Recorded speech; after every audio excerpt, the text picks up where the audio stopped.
Coucou les amis crocheteurs, coucou les amis crocheteuses, j'espère que vous allez bien.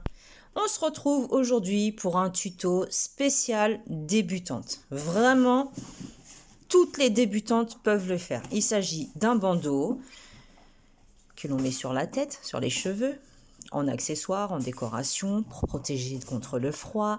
C'est vous qui choisissez. Vous allez voir, c'est super facile. Je l'ai fait que en côte.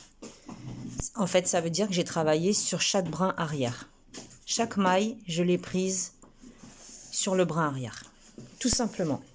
Donc, je vous montre ce que ça donne. Voilà. Vous pouvez faire la taille que vous voulez. Ça veut dire la circonférence de tête que vous voulez. Moi, j'ai cousu 3 boutons. Vous pouvez en coudre 1, en coudre 2, en coudre 15, en coudre 10. C'est vous qui choisissez. J'ai fait, pour mon tour de tête à moi, j'ai commencé par une maille chaînette de 10 mailles.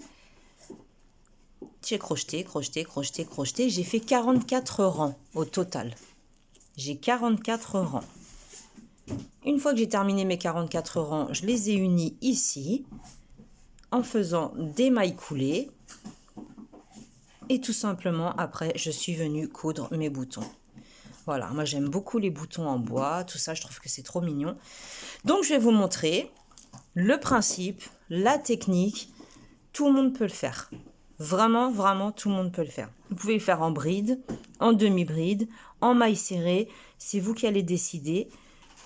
Moi, je l'ai fait en bride. Je vais vous montrer tout ça. Alors, je l'ai crocheté. Simba, tu descends, tu descends. Je l'ai crocheté avec un crochet 3,5. Vous pouvez prendre un crochet un peu plus gros pour que ce soit un peu plus vaporeux, un peu plus... Comment expliquer? Un peu plus lâche si vous crochetez serré. Pour que ça ait un peu plus de tenue. Moi, je préfère prendre un crochet 3,5. Je trouve que c'est parfait. Ça tient très bien au niveau de la tête.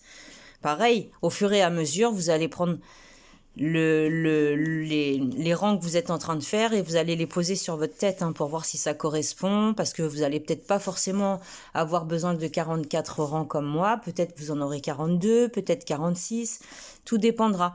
Si vous faites pour un enfant, c'est pareil, ça serait bien d'avoir en centimètres la circonférence de la tête de l'enfant, là où la tête est la plus large, parce que le bandeau, on va venir le placer là où la tête est la plus large, bien sûr, et vous crochetez en fonction de ces mesures-là. Sinon, moi, je vous avais mis un tableau pour les bonnets, les diamètres, les circonférences, etc. Sur la page Facebook Feuny Crochet, vous pouvez trouver ce tableau qui correspond aux enfants, aux adultes, aux ados, aux hommes, voilà. Donc, c'est parti. Je vais vous montrer le principe. Donc, vous prenez votre fil, la couleur que vous voulez. Vous pouvez faire plusieurs couleurs ou unies. C'est vous qui allez choisir. On commence par faire un nœud coulant, comme ceci. Et on va monter. Personnellement, moi, j'ai fait 10 mailles en l'air. 2, 3, 4, 5, 6, 7, 8, 9, 10. Le nombre de mailles que vous allez faire, ça va reproduire la largeur, pas la longueur, la largeur de votre bandeau. Donc moi, j'en ai fait 10. Vous pouvez en faire plus, le faire plus large aussi, c'est beau, moi j'aime bien. Ensuite, une fois que vous avez vos 10 mailles, on va monter avec 2 mailles en l'air supplémentaires. Et dans la 4e, à partir du crochet, vous comptez 1, 2, 3, 4. On va venir faire une bride.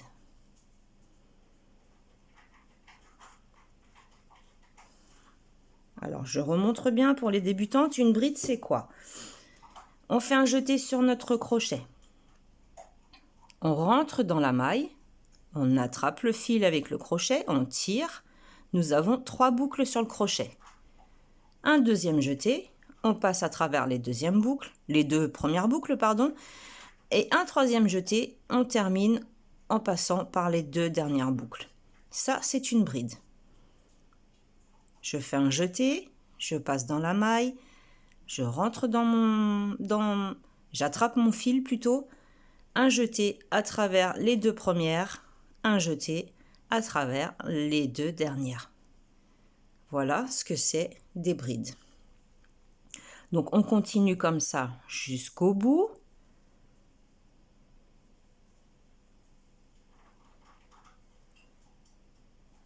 On fait uniquement des brides ou des demi-brides si vous avez choisi de faire en demi-bride. Maille serrée, double bride, c'est vous qui décidez. Pareil pour la grosseur du fil, pour la matière que vous allez choisir, peu importe. Si vous prenez un fil qui se crochette avec un crochet beaucoup plus gros, forcément vous allez terminer plus vite, vous aurez moins de rang à faire.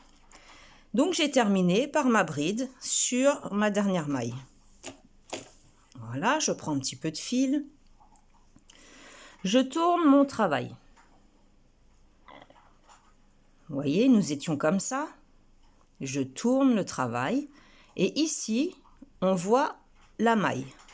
La maille, elle forme un V. Nous, on va rentrer dans le brin le plus opposé à nous, le brin arrière.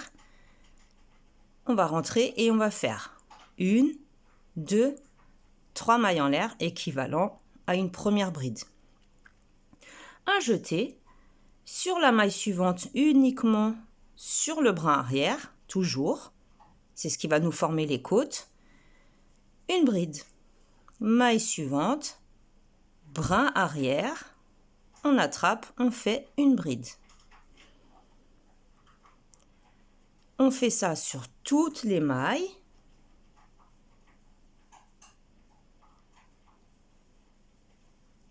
Vous allez voir, c'est très facile. Dites-moi quel temps vous avez chez vous là aujourd'hui, parce que ici, c'est l'hécatombe. Il pleut, il y a du vent, il y a de la tempête, il y a tout qui s'envole. C'est l'enfer. Donc sur chaque maille, on prend uniquement le brin arrière et on fait nos brides simplement. Et je vais vous montrer sur la dernière comment moi je fais. Ici, on a 3 mailles en l'air. Non, même pas.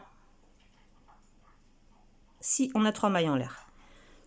Donc je prépare ma bride et je rentre dans la maille, la dernière, mais je la prends uniquement sur l'envers. En fait, le dernier brin, je ne prends pas les 2 brins de la maille. Je prends le dernier brin. Vraiment pour former ma bride jusqu'au bout et que ça me fasse, vous voyez, ce relief. C'est reparti. 3e rang. On rentre dans le brin arrière. 1, 2, 3 mailles en l'air. Maille suivante. Sur le brin arrière, je rentre. Je passe à travers mes 2 premières boucles, à travers mes 2 dernières boucles. Et je fais ça jusqu'à la fin de mon rang. Donc vous voyez, les débutantes, vraiment, vous pouvez faire des cadeaux très facilement, ça va très très vite. Là, vous pensez peut-être que c'est long, c'est normal puisque je suis en train de vous expliquer. Mais une fois que vous allez crocheter, vous allez voir que ça va très très vite. En plus, ce qui est bien, vous n'êtes pas obligé d'avoir un compte rang pour... par exemple, vous voulez faire 2 modèles identiques. Vous n'êtes pas obligé d'avoir un compte rang pour compter vos rangs. Parce qu'on les voit très bien. 1, 2, 3. Vous voyez comment on les voit? On les voit très bien. C'est pratique, on gagne du temps. Si par exemple il y a des jumelles dans la famille, que vous voulez leur faire le même bandeau, voilà. Vous savez exactement le nombre de rangs que vous avez besoin de faire.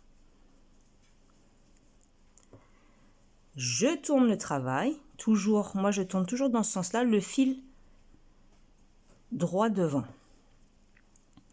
Je rentre pardon, dans la première maille sur le brin arrière. Simba, tu descends! Et je fais 1, 2, 3 mailles en l'air. Il m'a fait passer une nuit atroce. Comme il ne peut pas trop se dépenser parce qu'il n'arrête pas de pleuvoir en ce moment, je ne peux pas le laisser, je le laisse sortir bien sûr pour qu'il fasse ses besoins. Mais c'est un chien qui a besoin de se dépenser énormément. Et toute la nuit, bon déjà il est propre, je ne vais pas me plaindre. Il a 3 mois, je l'ai eu, ça fait 1 mois que je l'ai. il a toujours été propre, il réclame pour aller faire ses besoins. Donc il m'a réveillée 2 fois cette nuit pour aller dehors, pour faire son petit pipi. J'ai passé une nuit atroce, ça fait 1 mois pratiquement, plus d'1 mois, que je ne dors pas correctement parce qu'il me réveille toutes les nuits. Donc j'ai hâte qu'il grandisse un petit peu quand même. Voilà, histoire de retrouver un petit peu du sommeil, ça serait cool. Donc vous voyez, là on peut vraiment bien compter nos rangs. 1, 2, 3, 4. C'est reparti.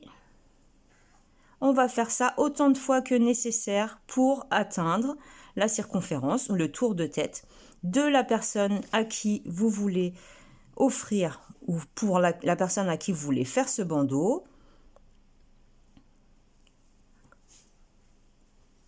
Forcément, plus la personne est jeune, plus le bandeau sera petit. Cela va de soi. Tout à fait logique. Vous pouvez faire même pour les bébés, pour les prématurés, c'est trop mignon. Peut-être faire moins de mailles, en faire 5 ou 6 au lieu de 10, c'est trop mignon. Mettre un nœud au milieu au lieu de coudre un bouton pour éviter que ça fasse mal à la petite tête du bébé. La couture, vous savez, des fois on ne coupe pas trop comme il faut et il reste quelques nœuds, quelques fils. Donc voilà. Les débutantes, je vous avais promis que vous pourriez le faire. Très facile. À chaque fois, vous allez faire la même chose. Voyez, et vous allez monter, jusqu'à ce que vous obteniez la longueur, la circonférence dont vous avez besoin. Une fois que vous avez terminé, vous allez faire soit une couture en maille coulée uniquement sur les brins avant et brins arrière, ou soit passer à l'aiguille dans chaque maille. Mais alors, si vous passez à l'aiguille, moi je vous conseille de prendre le brin qui est le plus proche de vous et la maille entière de l'autre côté, et ainsi de suite. Le brin le plus proche, la maille entière. Le brin le plus proche, la maille entière. Après, cousez comme vous avez l'habitude de coudre, en vérité. Vous seul, vous savez, hein, parce que moi, la couture, c'est pas... On va dire, c'est en option. Voilà. Ensuite, vous allez pouvoir décorer votre bandeau comme vous en avez envie. Soit mettre des bandeaux, des boutons, soit lui faire une fleur. Par exemple, si c'est une petite fille, vous pouvez lui faire une grosse fleur. C'est super beau. Moi, j'adore. Qu'est-ce que vous pouvez faire d'autre? Je sais pas. Il y a tellement d'idées, en fait. Il y a tellement, on est tellement tous différents. Donc, c'est vous qui allez choisir un peu, qui allez décorer. C'est pour ça que c'est bien. Quand on suit un tutoriel comme ça, après, vous pouvez le faire à votre sauce, à vous. Moi, je vous donne les bases. Vous voyez, c'est pas compliqué. Vous pouvez aussi bien faire une maille chaînette qui fasse le tour de la tête et crocheter en rond, comme ça. Bah, c'est vous qui choisissez la technique que vous préférez le plus. Moi, j'aime bien cette technique. Ça me permet de voir où j'en suis. Et puis, je trouve que le motif, vous voyez, je trouve que c'est joli. Donc, je vous ai gardé d'autres tutoriels. Vous allez voir, il y a des points qui arrivent qui sont magnifiques à faire, des points fantaisie qui sont super beaux, très faciles. C'est pas parce qu'on est débutante qu'on peut pas faire de jolies choses. Ça, je refuse d'entendre ces paroles-là. Donc, moi, je vais tout faire pour vous prouver le contraire. Voilà, j'espère que ce tuto vous aura plu. En attendant, je vous souhaite un bon samedi, un bon week-end. Et surtout, prenez bien soin de vous. Prenez vos gardes, faites attention comme d'habitude, hein, vous savez, le masque, les gestes barrières, etc. C'est super important parce que j'ai l'impression qu'on est revenu à l'époque d'il y a 2 ans en fait. Donc voilà, on n'est pas à l'abri. En attendant, je vous souhaite un bon week-end et puis je vous dis au prochain tuto. Salut, salut!